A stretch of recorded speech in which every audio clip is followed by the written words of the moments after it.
Jaime kasi hindi ko naman alam na nandito siya.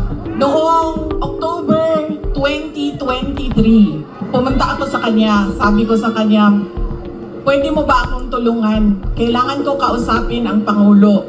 Kasi nakikita ko sa mga plano nila at nabasa ko sa mga plano nila, meron silang ipa-file na impeachment na kaso. So sinamahan niya ako. Ito yung araw bago umalis si dating Pangulong, si Pangulong Bongbong Marcos.